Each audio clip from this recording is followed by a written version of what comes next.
Kelly, we do understand that these meetings are ongoing. He's also met with the National Security Advisor Zaki Hanegbi a little earlier, still very tight-lipped from Israeli officials as to what they exactly discussed. But we do, of course, know, according to Hebrew media, that the Israelis are trying to get the green light for an expansion of this current Rafah operation, with Israeli media actually reporting in the last hour or so that in another brigade, another IDF brigade, has actually now been sent to that southern Gazan city of Rafah, making the total number that are there right now as 9. Now, according to the United Nations, already some 800,000 people have fled this Rafah area, and this is where the Israeli officials believe the remaining 4 Hamas battalions are stationed, and also potentially a large number of these Israeli hostages. Now, also certainly something that will be discussed between Netanyahu and Sullivan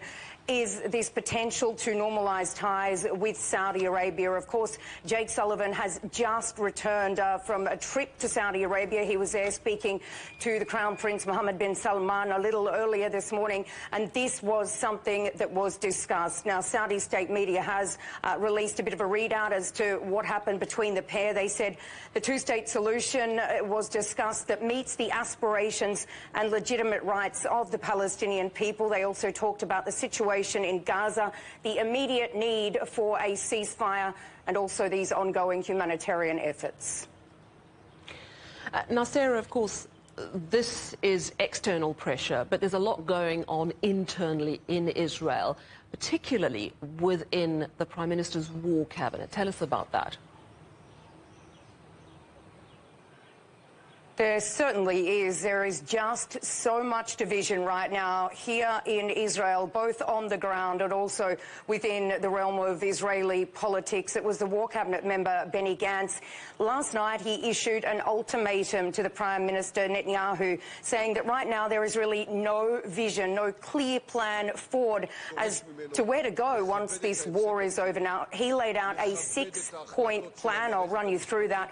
The first is the release of hostages. The second, demilitarization of the Gaza Strip, also creating an international coalition which would govern the Gaza Strip after the war is over. This would be made up of Europeans, Americans, and also some other Arab partners, along with Palestinians who are not Hamas and also not the Palestinian Authority. Now, he also said there needs to be the return of residents from these northern communities, Saudi normalization, which I just discussed there, and a framework for everyone in Israel under a certain age to serve in the military. Now, Benny Ganz says that if this is not clear by the 8th of next month, then he will walk away from the War Cabinet. Let's take a listen to more of what he said.